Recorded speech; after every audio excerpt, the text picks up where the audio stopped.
Good morning, everyone. Good morning. Happy to see everyone here in this very, very cold day here in Toronto. And today we will have the lecture brought by our friend Tiago, or Big James, whatever you prefer. And he will speak a little bit about rational faith.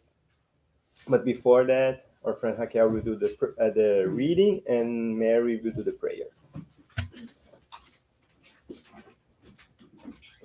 Good morning, everyone. Our reading today is going to be from the book Enlightening Messages. Only Today by Manuel Monteiro. Throughout your whole life, you will never have another day like today. Remember this and attend to all good that you can do. Be useful by helping someone. Pay heed to your duties. Happiness and peace, hope and care are what you wish to sow in your path. Joy and favor are gifts that you wish to offer, relationships that you need to mend, courtesies at home, the most simple and the most demanding work, review, readjustments, corrections, forgiveness, signs of care and esteem, spiritual support during the work that you embrace and bless. Not one of these things should you delay or leave for later, because time will not return, and a day like today you only have once. Be aware of the cries of those in the height of anguish and sad heart torn apart by slander. Go where there is affliction, offering to each suffers a gift of love, and there you will see a divine light, sweetly irradiating peace, goodness, and joy. From this light, the deepest part of your trusting soul will hear Jesus tenderly say, "Dear soul, come. I hear your voice in prayer everywhere. I must, however, await you in the field of goodness. You said I was right in knowing that God loves and understands through you. You looked so far away for me, and all along I await you close by. Good soul, I am here." Oh, haha. You did too. That's okay. No, I read the end of a second thing. That's why I'm like, this is not making any sense. Sorry about that, guys. That got confusing a little bit. I was like, this is not making sense.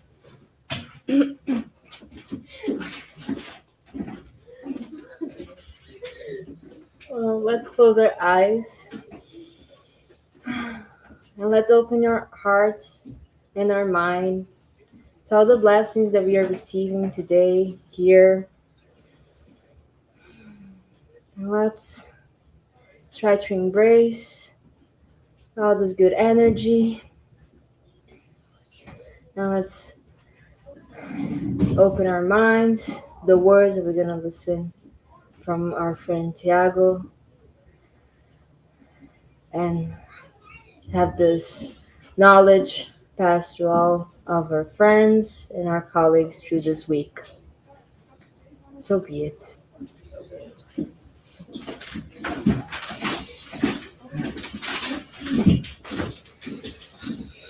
Good morning, everyone. Morning.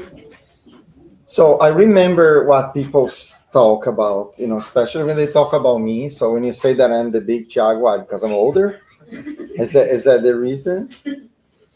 If that is, that's okay. It makes sense. I am. Well, here we are. We don't need to repeat, right? We're very happy to be here, even though it's so cold outside. We are beating records, so good for all of us, Today, we are going to more or less continue a little bit what Tiago was talking about last week, because Tiago last week talked about Allan Kardec, and he gave a very beautiful and a very comprehensive introduction of who Allan Kardec is, where he comes from, his influences, including some of the professional, educational, philosophic influences, and then a lot of his work. And today, what we're going to do is extract basically something from one of his works and talk about.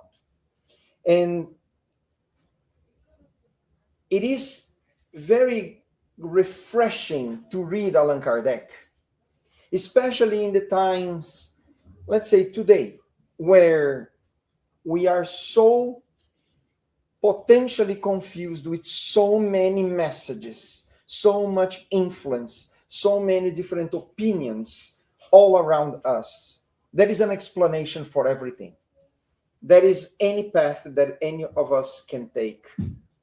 But what Allan Kardec does, and it is very relevant since then until today, it is that he looks at life, he looks at the world around him, and the phenomenon that he decided to study not from the lens of mystery or from the lens of mysticism, but through a clear, rational lens of an educator, of a scientist, of a man that was very interested to get to the bottom of things with so much knowledge and experience that he had. And we're going to focus specifically on one of his books from 1859, which is called What is Spiritism? And specifically, we're going to focus on the chapter 1. And that chapter 1 is really, really amazing for anybody that wants to sometimes, have a clearer comprehension of what Spiritism is, in a more dialogical way to understand Spiritism. This is a wonderful book. Chapter 1, it is basically a conversation that he makes up with 3 different characters.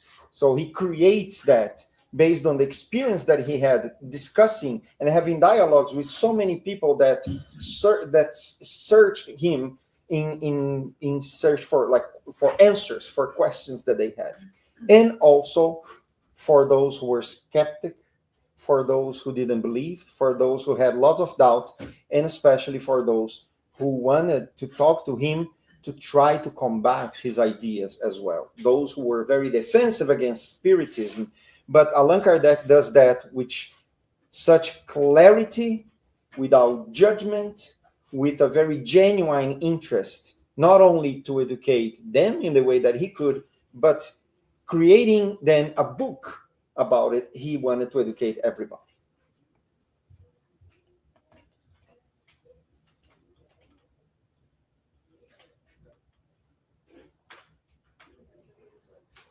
Thank you. So let's put in context the book, What is Spiritism? So in 1857, Allan Kardec publishes then the first edition of the Spirit's book.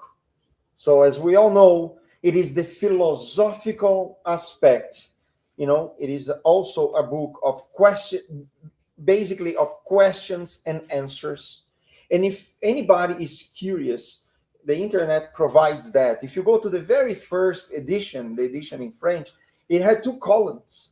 One was the questions, one was the answers. So it was really a book of questions and answers to give meaning and understanding for so many questions that many of us had for so long, and people back then, and to provide meaningful answers for so many things that were happening by the 1800s, which had to do with the so-called paranormal phenomena, right?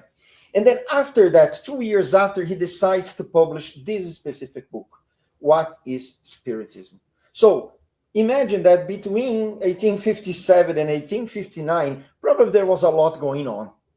Probably he had the opportunity to connect with so many people, right? To contact so many people. By then, he was also starting to publish the Spiritist magazine, right? So talking about philosophical, spiritualist themes, And probably there was a lot of attention that started to be, aggregated into this new knowledge, this new science, this novel thing that was the Spiritism. So he decides to write this book. First of all, it is an introductory book for those who may be not yet ready to go to a book like the Spirit's book. And as we said before, a book to help all of those to break their own defenses and maybe to help those around them that had some defenses as well against Spiritism. And from them, he goes to the Medium's book and to the Gospel according to Spiritism. We point out those specific works because this book is in a context and within a very specific body of work that Allan Kardec develops with the support and direct help of the spirits. That's when he finally compiles all the material that today we understand that Spiritism is a philosophy, a science, and also a moral code. Today, when we talk about the triple aspect of Spiritism, that is the context in which he was developing all of that. Philosophy, science, and what we call religious, the religious aspect, which is basically giving the moral connection, the moral content of Spiritism for us.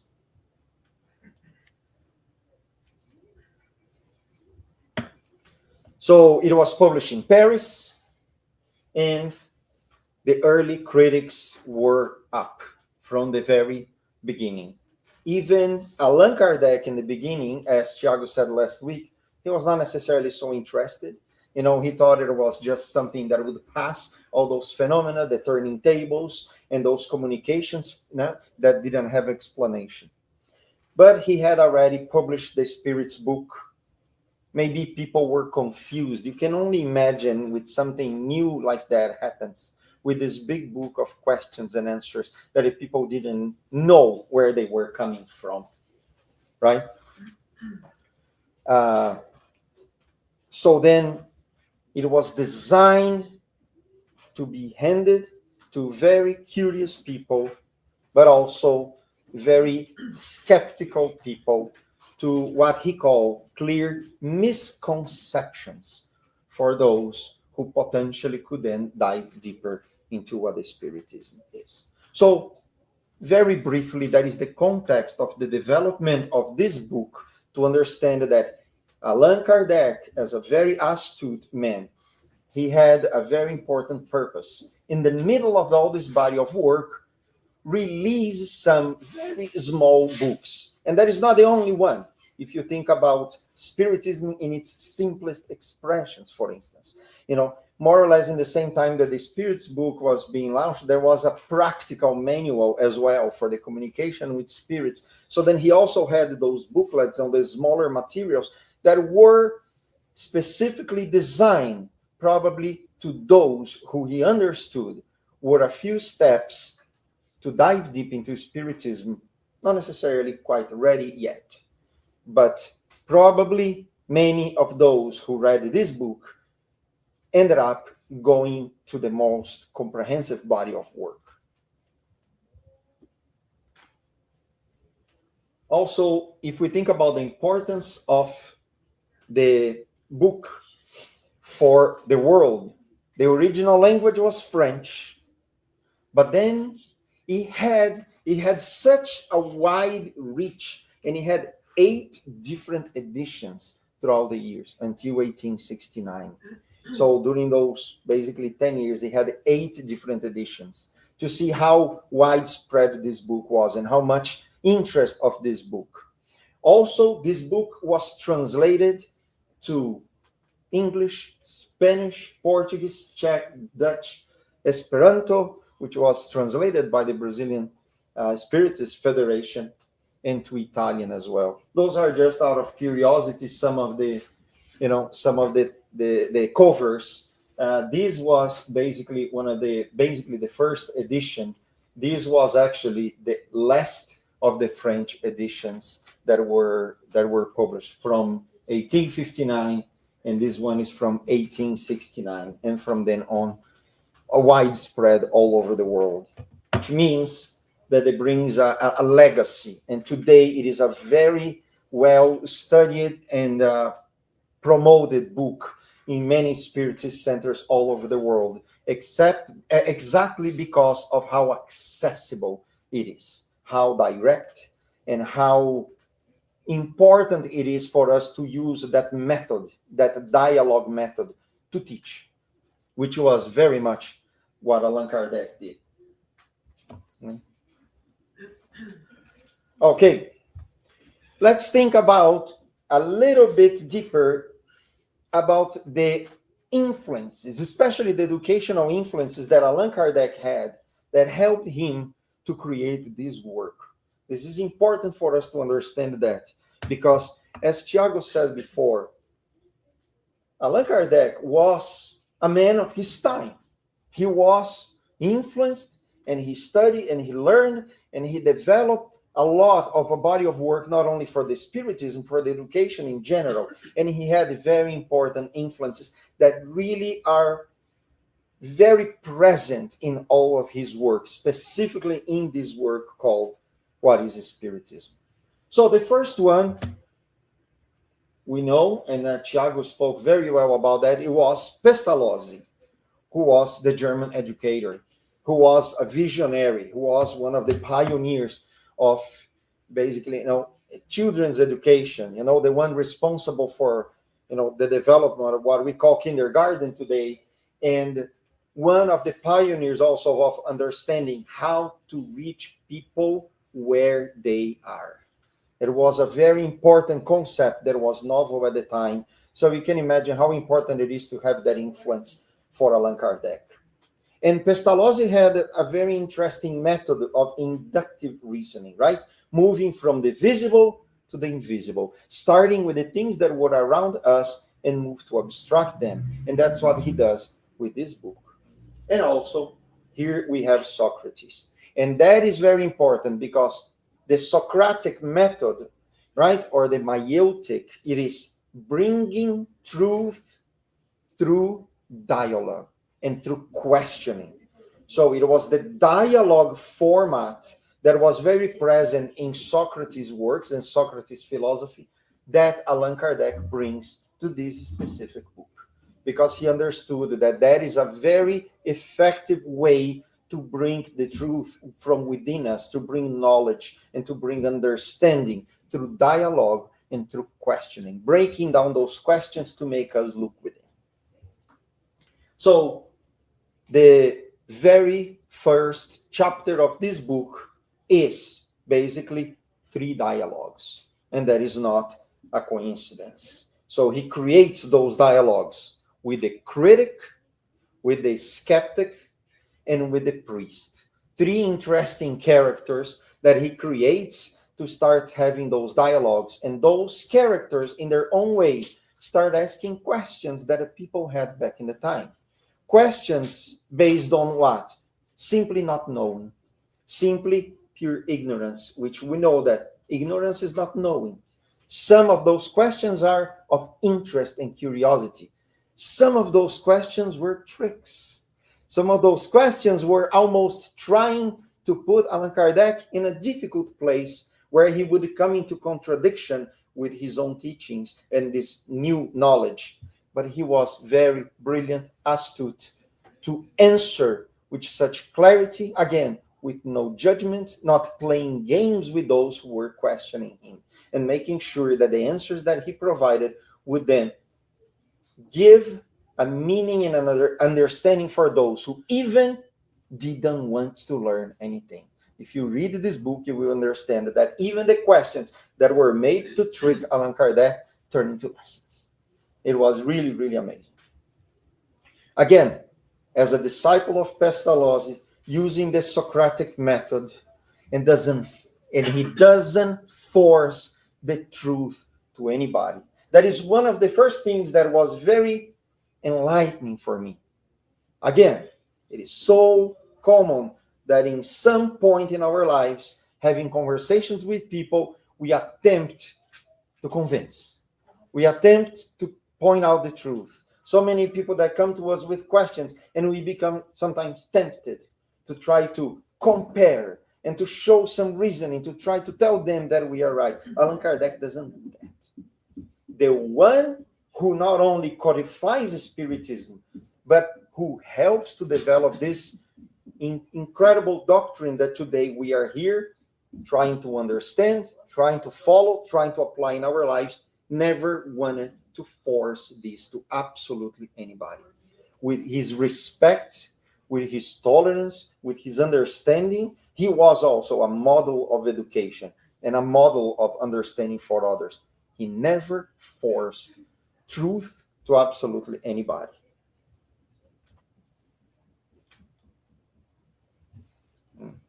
So if we think about, what Allan Kardec saw, right? Allan Kardec started looking at those meetings, right? Those meetings where people were gathered around asking questions. The tables start moving. They start asking questions and demanding very simple answers. One tap for yes, two taps for no. From then on, the spirits start revealing themselves. And Allan Kardec then brings that understanding, right? If it is an intelligent phenomenon, it must have an intelligent cause, right? And he faced that question himself. I will believe when I see it. And when it has been proven that this table has a brain, there was a very common, a very common statement. And Allan Kardec brilliantly will say to us, seeing is not believing. Understanding, feeling, experiencing is believing. And that's the seed that he plants to what he will do years after in the gospel according to Spiritism, when he then says that the Spiritism will help us not to fall into blinded faith, but into the faith that is rational. Allan Kardec never excluded deep thinking, reflection, and questioning to any of the topics that he discussed in Spiritism and anything that he encountered. And that is the first lesson that this book can give to us: rational faith.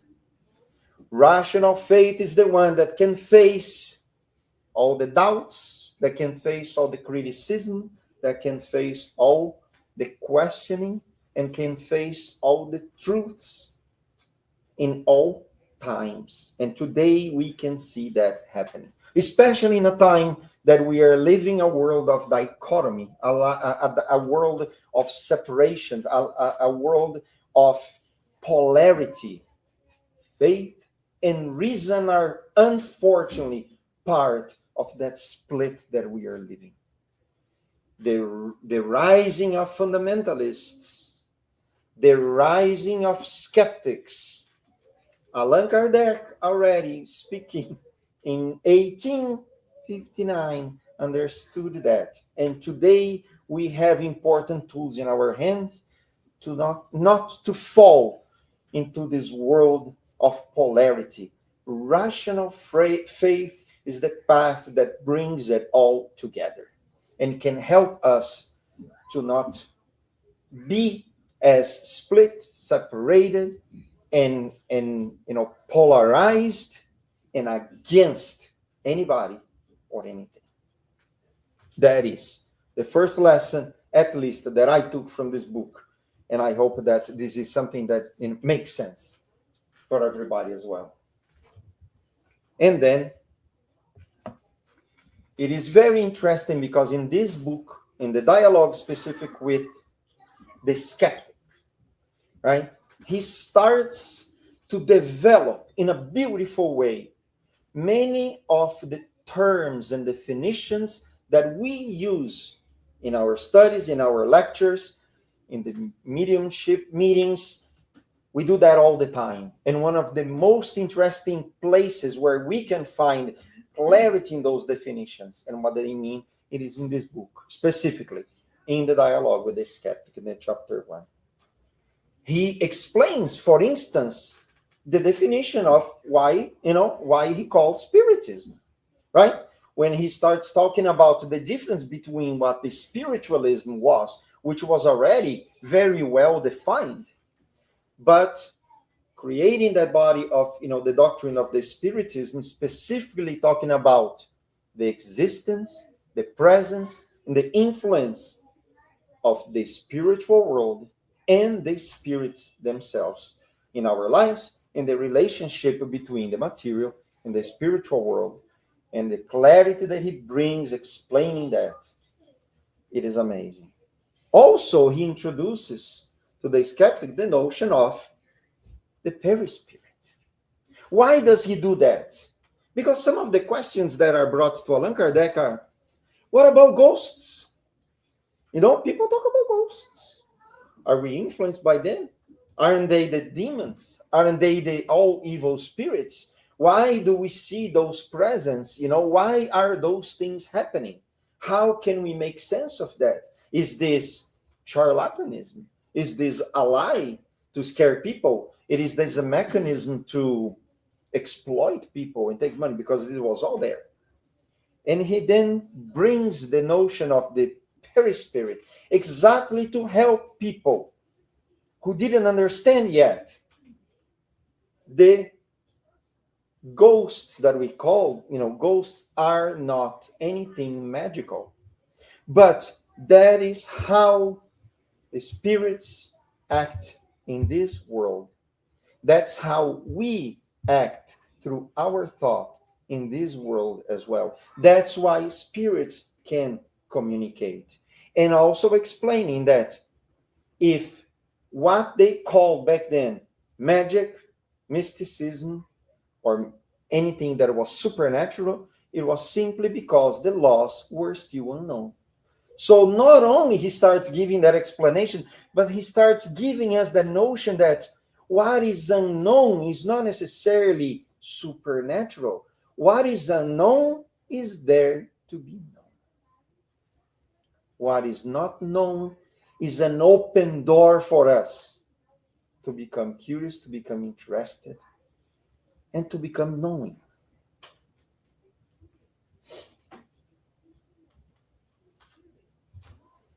And spiritualism, spiritism, the spirit, the perispirit, mediumship is all there. But after he explains all that, and after he gives all that information, we then ask ourselves, and he starts doing this in one section of this book to tell us what is the purpose of all of that. Because after all, if those spirits were telling us that they were then the souls of those who once lived with us and today are departed, how are they? How are they living? What is their influence on us? What was the quality of their lives on earth? And what is the quality of their lives in the spiritual world? What is the meaning of those communications? And that's when Allan Kardec brings the principle of the moral aspect. That is one of the first places where really he develops that idea in one specific section of this book that speaks specifically, and I will bring the book is here, by the way. I'm here with the book, right? I like to go there very specifically when one portion of the book called Insanity, Suicide, and Obsession. It is a very small portion of this book, but while reading, the first thing that I thought it was, this somehow led to one of the greatest pillars of why Spiritism is relevant for us. Because if there was no purpose, this would be just another fashion. It would just go away just like it appeared, like a tap like that. You would just go away. But he didn't. And the purpose of communication, Allan Kardec tells the critics specifically in a dialogue with them, the reason why we communicate is not to predict lottery numbers, because people wanted to do that, obviously. Not to find lost items, even though the spirits did help people to find lost items back then, because there was a need of a more tangible proof that existed. But then it was transcended, right? Slowly, even in the method of communications that were changed from more material to more intellectual. When the mediums start, translating, let's say, the message of the spirits, it becomes more intellectualized, it becomes much more internalized as well, not so material. And that also what Allan Kardec shows, that from the material perspective of the communications, which the tangible ways to prove that the spirits were there, to prove that basically death is not the end. Death is not the end, and that changes entirely the perspective that we have today about the meaning of our existence. If death is not the end, and if we live a life that temporarily gives us the opportunity to learn and grow, but we have lived before and will continue living, it changes completely the perspective of the importance that we give to this life, the importance of the relationships that we live, why we go through the experiences that we go through in our lives, what are the influences that may be at play when we experience so many things, making sense of a lot of unknowns in our lives, and especially difficulties, challenges, suffering that we go through. So Allan Kardec helps us through this book to show the reality of the invisible world that starts to be unveiled to us. And not only that, he also talks about the nature of the spirits, because there is a dialogue with a priest, which for me is the most beautiful one, when they start talking about religion, but then they start going deeper, because that priest, instead of simply being skeptical and not wanting to discuss and simply combating the ideas, they start having the dialogue. Okay, let's suppose that then the spirits exist. Certain religions talk about, well, all of them were good, because all of them were the angels that would then manifest. But other religions would say that every single spirit is an evil spirit. All of the manifestations are demonic. What do you think about that? And here is Allan Kardec for the rescue and say, it's both and much more. The spirits are us. Therefore, humanity is a mirror of the all that the classifications and the differences and the diversity of spirits that are in the spiritual world. Remember, there is not a mirror of here.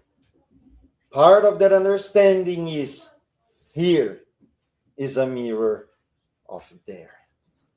This changes everything. Here is a mirror of there. If we receive positive, negative, frivolous, enlightening communications, is because the spirits who are communicating also are good, are frivolous, are enlightened, are interested, are criticized, want our good, don't want our good. And then he presents what we call today the universal control, which was the method used by Allan Kardec to try to find consensus in the messages that were given from many different mediums all over the world that were sent by mail to him, and he would then sift through all of them. And those who presented consensus would then be published, would then be presented either in the basic books or in the Spiritist magazine, because then he would also put those communications to the test through those magazines, especially through the magazines, he would then test the universal control, going back and forth with people to see if there were other messages and other lessons and other information that would, be provided by what he was doing. So he was intentionally creating the network of knowledge to also be the most coherent, cautious, and in his way, in his knowledge, scientific possible, the most scientific that he could be. Because he said something interesting. He always said, Spiritism is a science of observation. He used to say that. Today, it is much more than that, we know. But he said it is a science observation. It is a philosophy for understanding the meaning of life. And then it is also a body of knowledge that has what we call the moral consequences, right? Again, and he would use basically the same rule of thumb. And then here there is another shift. That is another important point. Is Spiritism Christian? That is the question. That is another question. Is Spiritism coherent with Christianity? But which Christianity? We can talk about many Christianities. We can talk about many religions. But there is a question. What would be the path? That religious path. And the rule of thumb for the universal control gives a very good indication. The rule of thumb is a tree is known by its fruit. And knowing that the fruit is known by its fruit, we understand that. Who said that? It is one of the messages from Jesus Christ himself. We know the tree by its fruits. So, the science that Allan Kardec talks about, the science of Spiritism, first of all, learning to tell the differences, going through that body of information that we are all, exposed to, sift through all of that and accept only what is, what he would say, rational and good. Rational in the very sense that he brings to us, not taking things blindly, not accepting anything at face value because we don't know actually where it comes from. And also when we talk about good, and good here, let's remember Socrates. And let's remember the very ancient philosophy of good and bad, of ethics and morals that were given to us. Ethics, which is the philosophy that talks about the laws of good and bad, of what is positive, what is negative, and the morals are the actionable ethics. What I do that is moral or immoral, it is based on a certain ethics, on a certain code of values that we live by. So not only Allan Kardec is talking about Spiritism as a science of observation, but he's also presenting to us a set of values for us to live by, to live better. And where does he draw that? Well, the spirits will give them that answer. It will be the original Christian message that has been distorted throughout the years and throughout the centuries. That in this moment to him is being given for him to be able to use that same control and sift through the distortions, sift through the misunderstandings, sift through the manipulation to try then to restore the essence of the message of Jesus. So, let's remember universal control. Let's remember the rule of thumb, a tree is known by its fruits. And here, of course, that inevitably we go back to the gospel and to one of the most important, apostles that Jesus had, which was John. In his own epistle, he would say, "Beloved, do not believe that in every spirit, but test the spirits to see whether they are from God, for many false prophets have gone out into the world." It's so profound because even here, John is not only talking about the prophets as people, talking about prophets as mediums. Know if the spirit is from God, because the false prophets are prophesying words that are coming from imperfect sources. So we also need to use that rule of thumb to understand, since back then, if the messages that are being given from the spiritual world to this world are in fact messages that are worth for us to take as lessons that are important for our lives and then to live by them.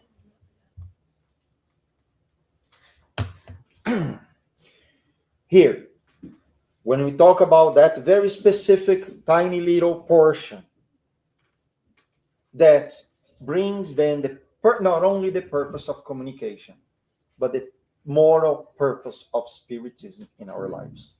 More than any intellectual knowledge, more than any information that we have, more than the understanding of any definition of understanding of any historical purpose of spiritism, it is the hope, it is the meaning, and it is the consolation, and it is the enlightenment, and it is the tools to help us to live better with each other, to make sense of the difficulties that we go through in life, to try to understand that many of them we are carrying for centuries or even more because of our own level of evolution, and giving a way for us to overcome those difficulties, to re-educate ourselves in the matters of the spirit, and to finally start living by the values and the purpose that were given to us since our inception.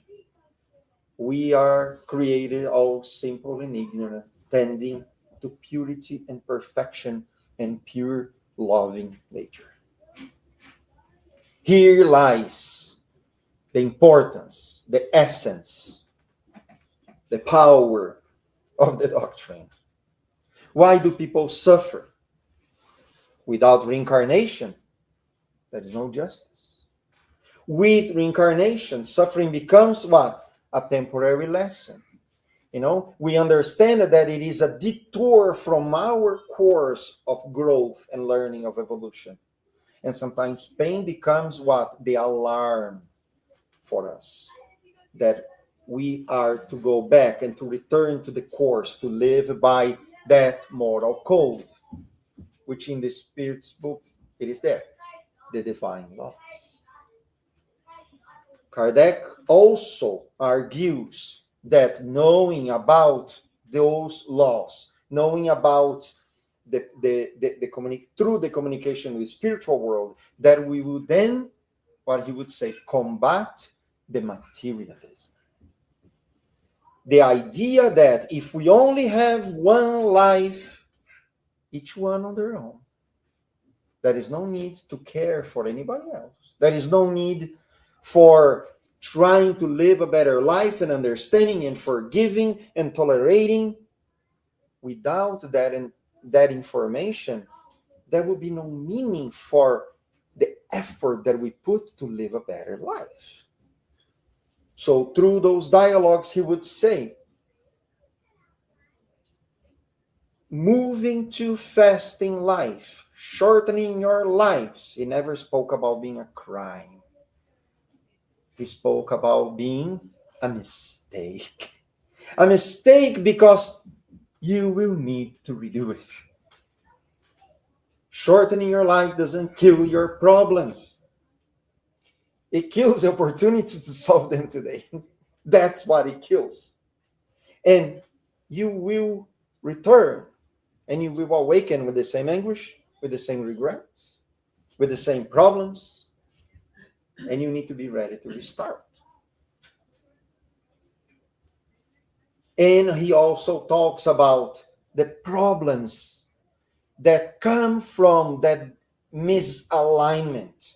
When we misalign ourselves from living by those values, we also are open for the influence of all that spiritual world in the level that we are connecting ourselves. Therefore, it usually becomes a little bit harder for us to restore our path because other influence come to play that don't want us to succeed, don't want us to overcome, don't want us to to be successful, because mainly the inferior spirits themselves are not, don't feel that they are capable of changing and bettering themselves.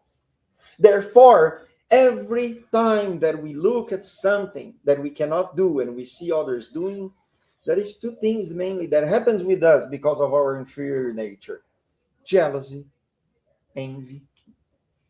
The jealousy with the idea that I need to possess what is good that others have, and the envy, which is even sadder, because the envy is, I don't have it, so you won't have it. Unfortunately, not only positive influences are with us, sometimes negative influences are with us, and they make our path a little more difficult, because seeing others progress for those spirits hurts them.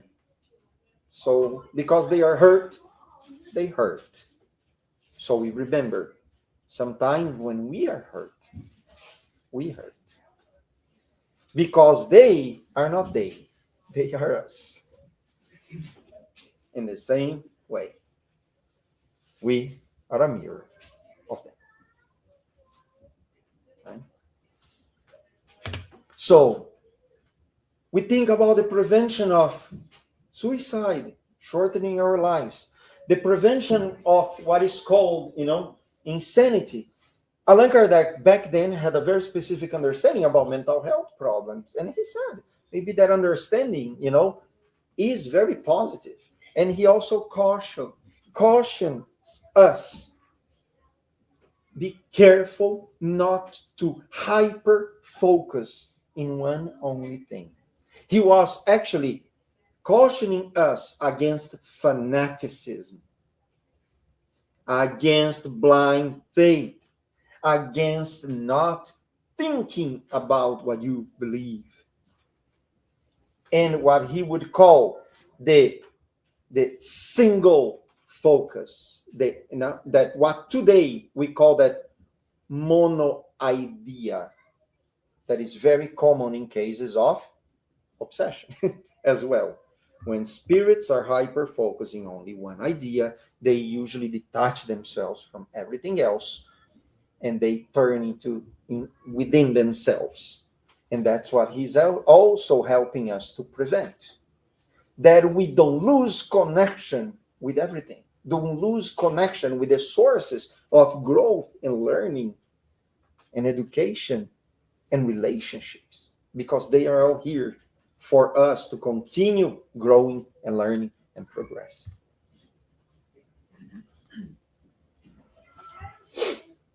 And then comes the final consolation.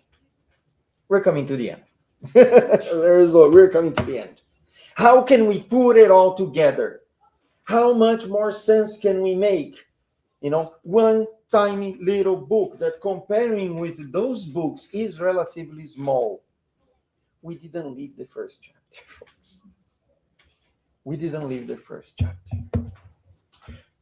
But when we talk about rational faith, when we talk about consolation, it is inevitable. Allan Kardec, at least 2 years before this book, was already very clear. He did ask this question, and the answer was the simplest, most direct answer. 625. The most perfect type that walked on this earth. That is the model and the guide for all of us to act and to follow this path. Not as followers. Follow this path to be better? And the answer is very clear. It is Jesus. It is Jesus. Right? If we think about the promise that was made, Jesus promised another consoler, advocate, paraclete, all those names. Jesus says they will be with us forever, for all eternity. And that promise, consoler, today we understand through a lot of rational faith and say that is the Spiritism. The second coming is not Jesus himself only, but it is all what Jesus created, what Jesus taught, what Jesus represents that is alive today. For this earth today, we understand that is what we call the Spiritism, which is the closest path today to us to what the universal love that comes from God is. The confirmations. Jesus himself comes back from the spiritual world, spends time with us, and tells us that death doesn't exist, that life persists and prevails, and it is our essence, is spiritual. The education of Jesus that is shown here, blessed are the afflicted. And then Allan Kardec will continue and say, let's understand why the afflicted are blessed. We're not seeking pain. We're not to self-inflict pain and affliction to ourselves, but the pain that we carry today has a meaning.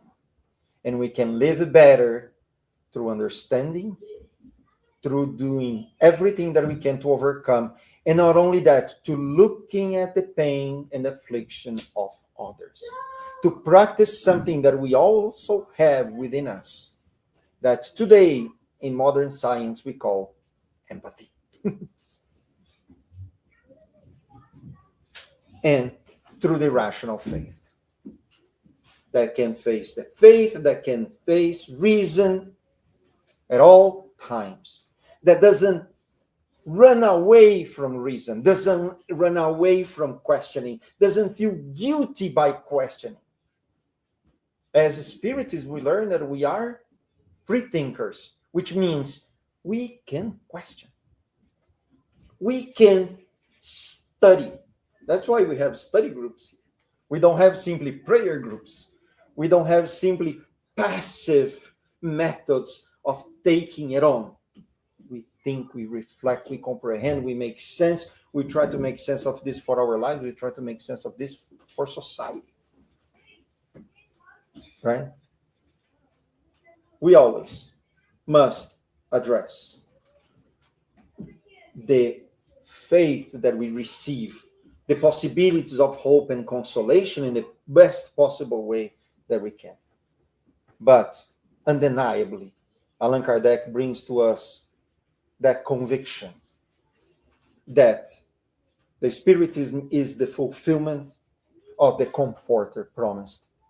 There, in the chapter 14 of the book of John. Jesus taught us ultimately to love.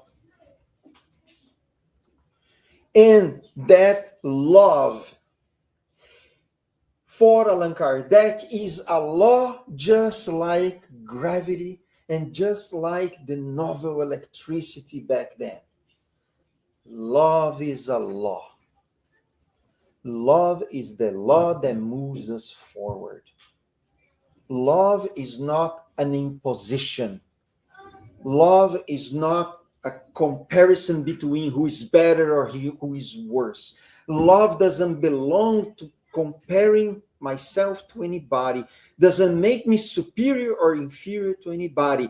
It is a law for us to live by. Because we also understand that by love we recognize each other in the same path. We recognize that what I have today, you may need. What you have today, I may need. And we can only go forward together. Love doesn't exclude anybody that is the opposite. Love recognizes the need for each other. Right? That's why Allan Kardec sits down with the most potentially difficult people that could question everything that he was developing. Allan Kardec never, judged even those, who burned all his books, as Thiago said last week. But he was able to face all those detractors and the critics, and in fact use all of what they did to continue growing. Because he didn't have time to criticize or to just criticize in the sense. He was very clear. When he knew that something was wrong, he was very clear to say, but he didn't have time to judge. Because we have work to do. Right? By proving also that the love, survives. The love survives beyond death. Love continues. It is worth to loving, because by loving, we will continue living.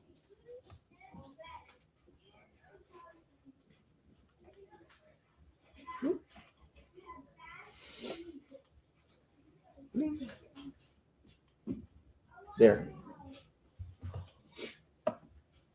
Again, science of observation, rejecting supernatural phenomena in favor of natural laws. It offers a rational, pragmatic, direct, action-based approach to healing, to helping, to supporting, to relating to each other. Study, observe, transform, change, grow. Remember, years after, these will become all spiritists. Hear me. That is the first law, that you love each other. And that is the second, that you educate each other. Love each other, educate each other. That starts right there. We end here where Kardec ended. There is no marvel, but things are marvelous, right? There is no magic, but everything catches our eyes. Magical in the sense that is beautiful, that is worth looking at, that is worth admiring, that is worth studying and learning. There is nothing mystical, there is no miracles, but then means that everything is miraculous. Everything is sublime, it is divine. It is there for us to explore relationships, self-learning, self-knowledge, self-care, care for others, sitting with each other, talking about our differences, our agreements, and learn how to live better together. Ultimately, it is what Allan Kardec would say: without charity, there is no salvation. That charity is also beyond material. It is the charity that listens, it is the charity that ponders, it is the charity that understands, the charity that grows together. It's the charity to ourselves. I'm doing the best that I can today, and I will continue doing that no matter when, no matter where. And that's it for now. Thank you.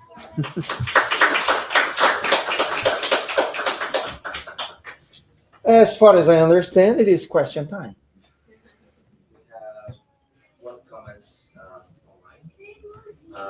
It's from Michelle. She says, "Thank you for addressing John chapter 4, verse 1. For those raising Protestant Christianity, where spirit communication outside of God and Jesus is often taught as sinful, would you recommend this book as a way to deepen spiritual and Christian understanding, particularly where these teachings may have been misunderstood?" Short answer, yes. And I believe that this book helps us to have the dialogue, not only with people who might be, who have differences in terms of understanding, but also helps us, to understand that maybe our own understanding might be distorted. Our own understanding of what we believe based on, the path that we take, religiously speaking, remembering also that Spiritism doesn't deny, criticize, or, uh, nullifies any religion, any specific organized faith. We are different. Therefore, we have different ways of understanding life. The majority of the world is not even Christian. Like we have the other philosophies and religions and faiths that are noble, that are bringing us all to the same place, the place of love and understanding, the place of communion, the place of fraternity, the place of mutual respect, and always taking us, to a better place. That is a good book to help us to somehow open up a little bit and understanding that other faiths, other religions, even though may have different understandings of certain phenomena, also allow for a conversation and for a dialogue. Absolutely, yes. All right. Thank you. So thank you everyone that watched us on internet today. Hope to see you next week here. And with here we will prepare us for our passes.